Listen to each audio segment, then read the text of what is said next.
Hi there. It's August 10th and time for Proverbs 10. And now we've been learning that wisdom, Proverbs, is about Jesus. Okay? All of Proverbs parallels Jesus. If you do a simple search on the internet, I put Proverbs is about Jesus. That's all I put. And this came up at the top. The book of Proverbs is often interpreted as a reflection of Jesus in several ways, right? One, wisdom personified. And I often say Jesus is wisdom personified. Proverbs personifies wisdom as Lady Wisdom, who is seen as a divine figure who existed at the beginning of creation, paralleling Jesus as the ultimate wisdom of God.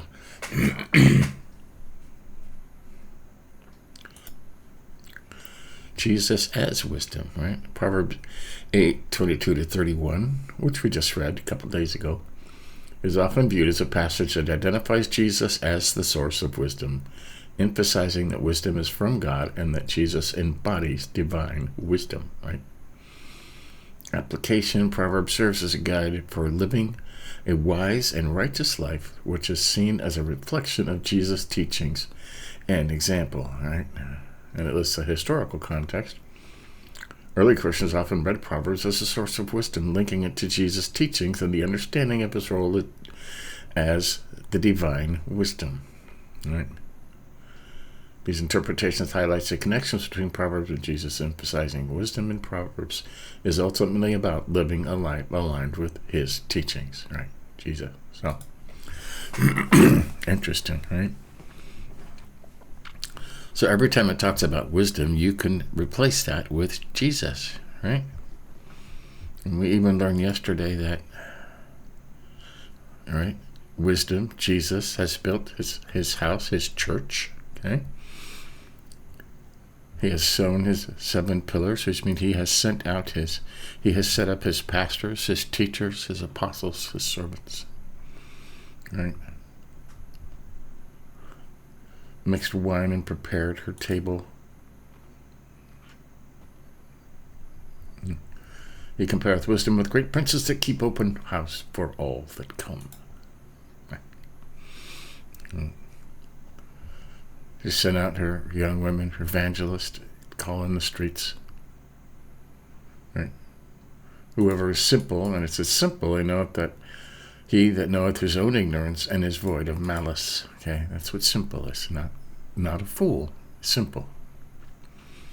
8:22-31.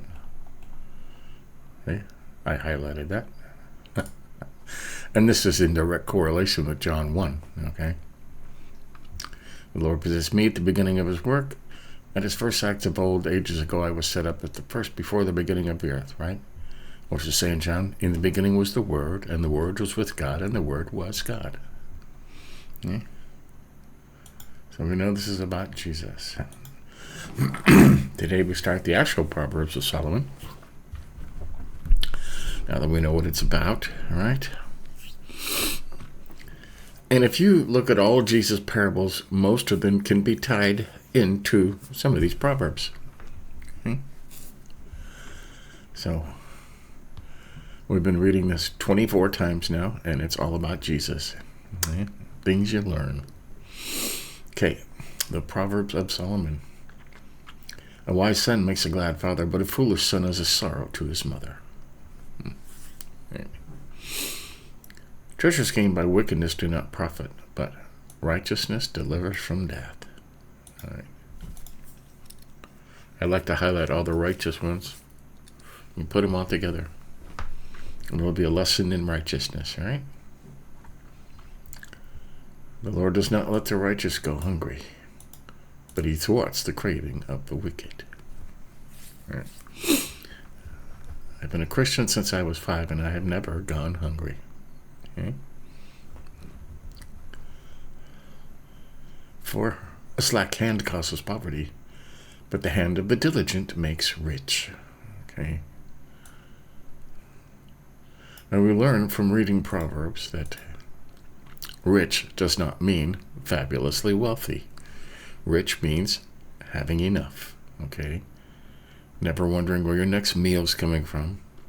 Having enough for your family. Having enough to help out the poor, okay? If you have that, and the knowledge of God and Jesus and fear of the Lord, you are rich already.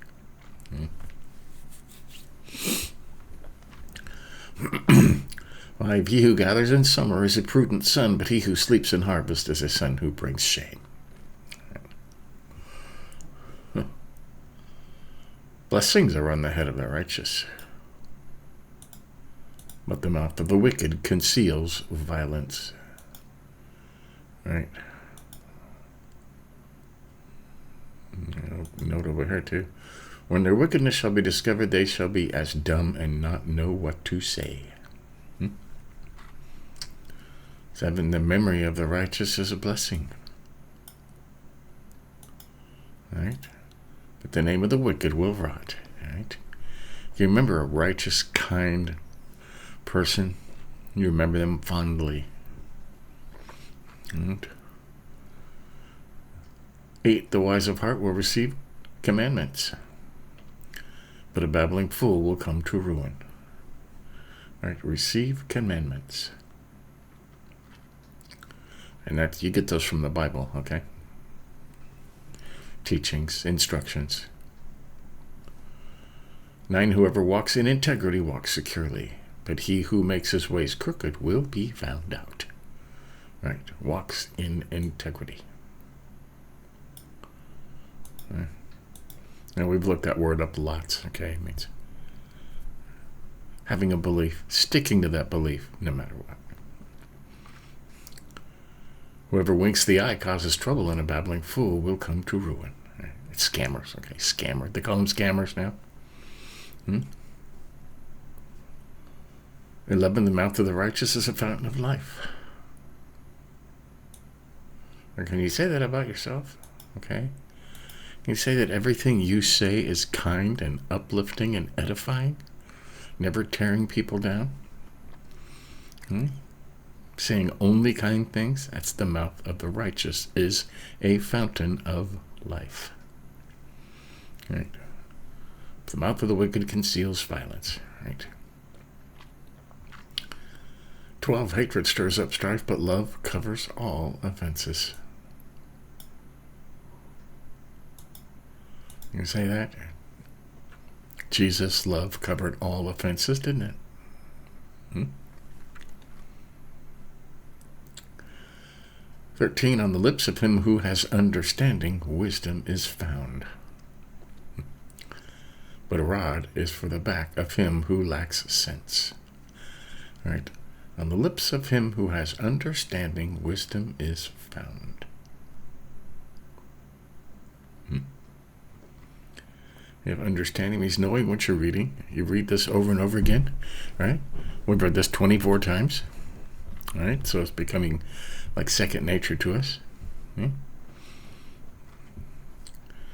the lips of him who has understanding, wisdom is found. Interesting.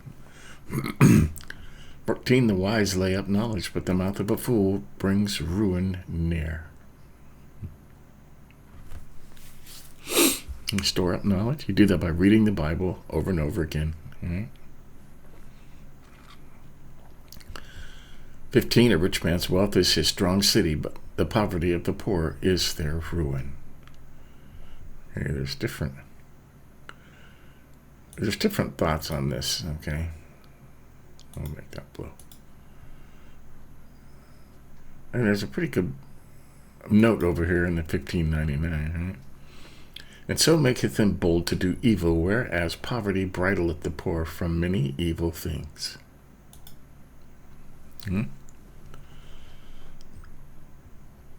If you have too much money, you get into trouble, okay? You think you have power. You think you go out and get into trouble, okay? If you're poor, you only worry about the money, okay? And you don't get into other kinds of trouble.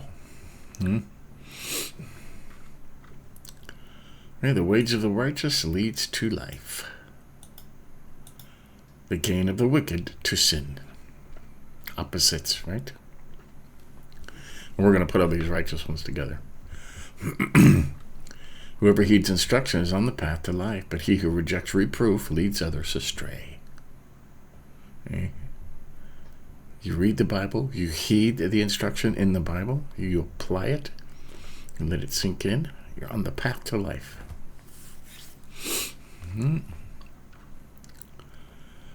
18, the one who conceals hatred has lying lips, and whoever utters slander is a fool. Right? Gossip. You shouldn't be uttering gossip. You should be saying only kind things and uplifting things. Gossip and slander is not part of that. Okay. You should not be included in anybody's rumor mill, right? When words are many, transgression is not lacking, but whoever restrains his lips is prudent. All right, that's a good one. Know when to keep your mouth shut, right? Which is most of the time. Right? You say too much, transgression is not lacking. But whoever restrains his lips is prudent. All right, these are good.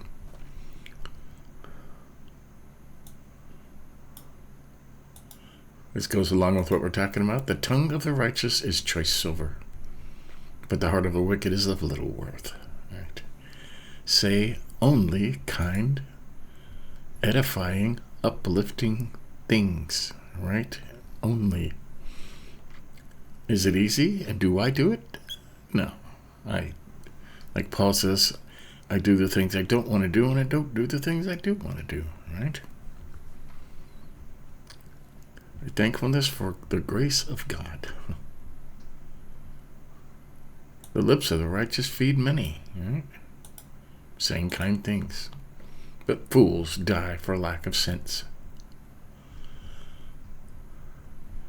The blessing of the Lord makes rich, and he adds no sorrow with it. Okay. You're going to note here. And toil adds nothing to it. But there's a note over here, right? Meaning that all worldly things bring care and sorrow, whereas they feel the blessings of the Lord have none. Right? No sorrows, no troubles. Right? The kind of rich you get from the Lord is not like your cars and your houses that will rot away and break and fall apart. No sorrow. The Lord's blessing.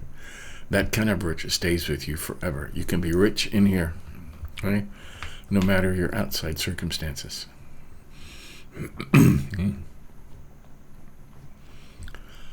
23, doing wrong is like a joke to a fool, but wisdom is pleasure to a man of understanding. Right.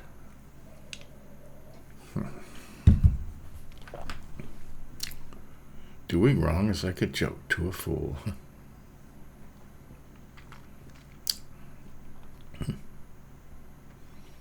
Wisdom is a pleasure to man of understanding.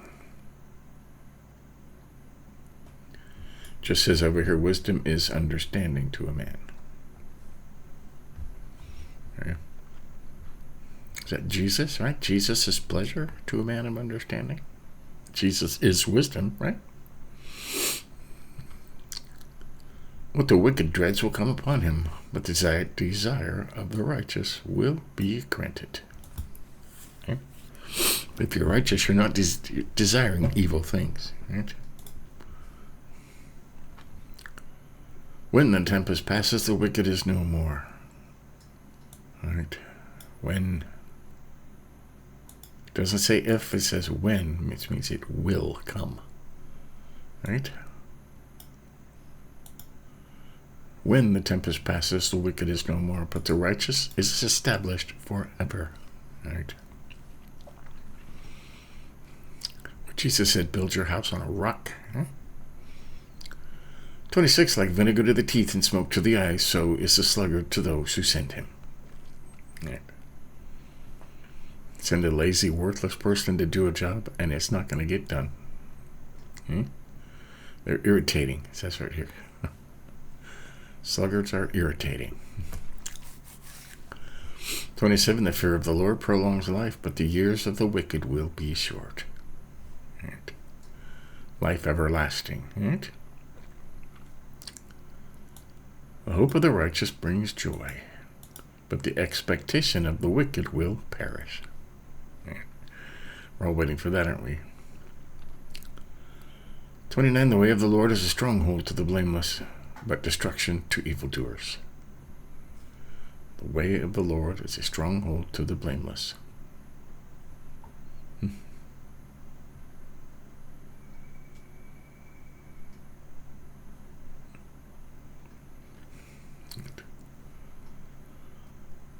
Stronghold to the blameless. The way of the Lord. Right. This is the way of the Lord. Right.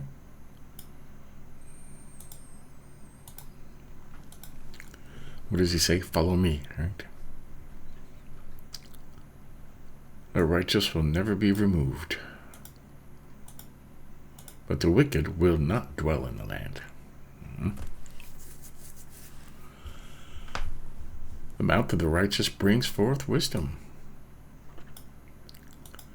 but the perverse tongue will be cut off. How do you like that? You think it means that literally? Either way, literally or figuratively, they will be shut up. Right. And 32, the lips of the righteous know what is acceptable, but the mouth of the wicked what is perverse. Right. You know what's acceptable, right? Say kind things. Okay, so that's the beginning of the actual powers. Let's put all these righteous ones together. There's a lot of them in here. Okay, ways to live, right? Righteousness delivers from death. Right? The Lord does not let the righteous go hungry. Bank on that. Blessings are on the head of the righteous. The memory of the righteous is a blessing. Right? If you only say kind things, only do kind things, the things you remember, and especially the things people remember about you, right, will be a blessing.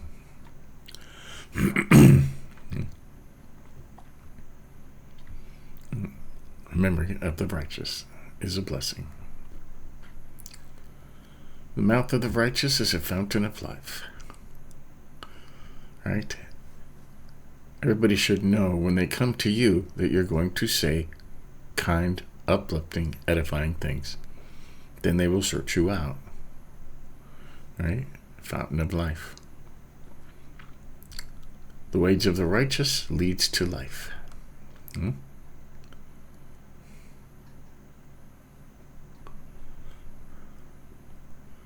The tongue of the righteous is choice silver.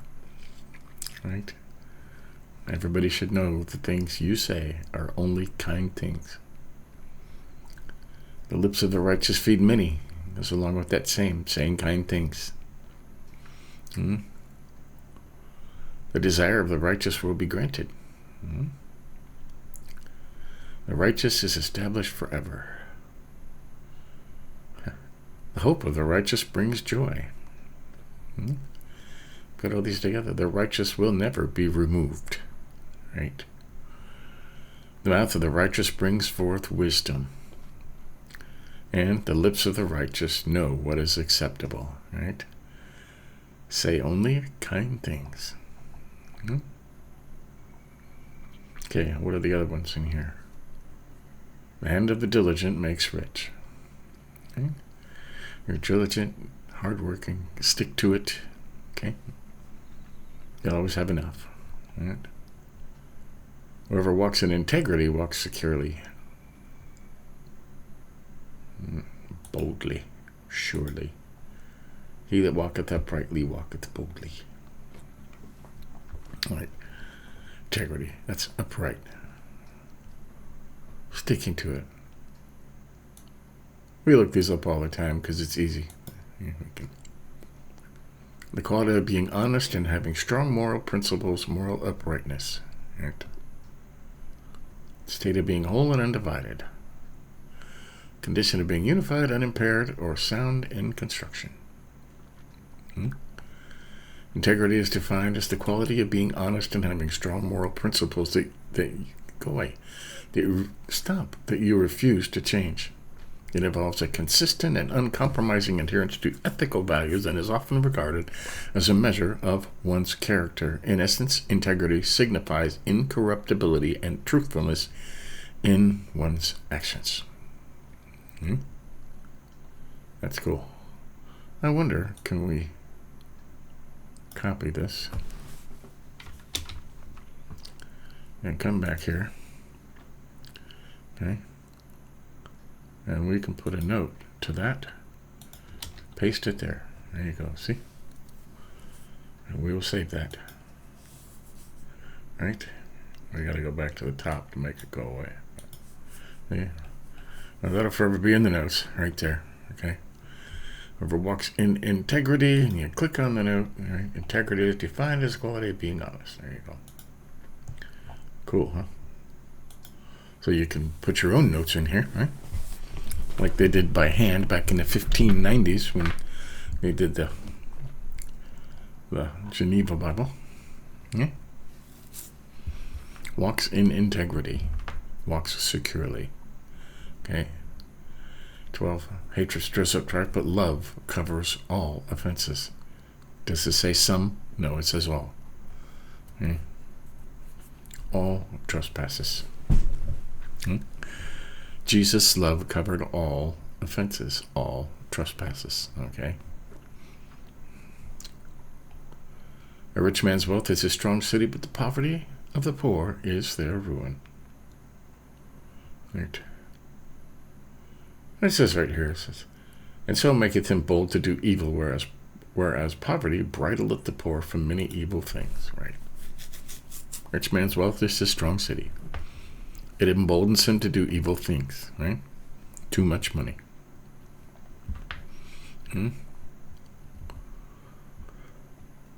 Whoever utters slander is a fool. The one who conceals hatred has lying lips, and whoever utters slander is a fool. Right. It says over here, he that inventeth slander is a fool, right? Rumors, gossip, slander, tearing somebody down. You're a fool, right? It says there is no hope for a fool. Okay, 19. Good advice. When words are many, transgression is not lacking, but whoever restrains his lips is prudent. Right? Know when to keep your mouth shut. Okay? Know when to keep your mouth shut. There. The blessing of the Lord makes rich, and he adds no sorrow with it. Right? The Lord's blessings won't rot, won't go away, won't rust. Right? They can't steal them. Right? The blessings of earth, your house, your car, your wealth. Think about that. You want the kind of rich that nobody can take away from you, right?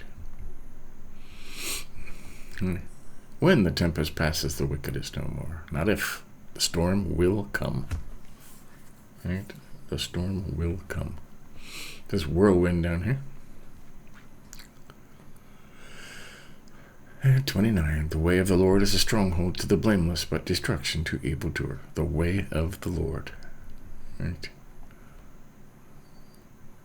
It's a strength to the upright man. Okay? That's what we're studying. The way of the Lord. The way of Jesus. So there you go. That's Proverbs 10. A lot of good stuff in there. Okay? We kind of went on and on talking. And this will continue. Okay? We're at the very beginning of the Proverbs. You know, at the actual Proverbs. Okay? And learning about righteousness and the benefits of following God. Okay? Saying only kind things. Right? Righteous. Knowing when not to say anything. That's important. Yeah, and we're just going to keep doing this. Stay tuned later. We're in the book of Romans today and are through the New Testament in 1 year, right?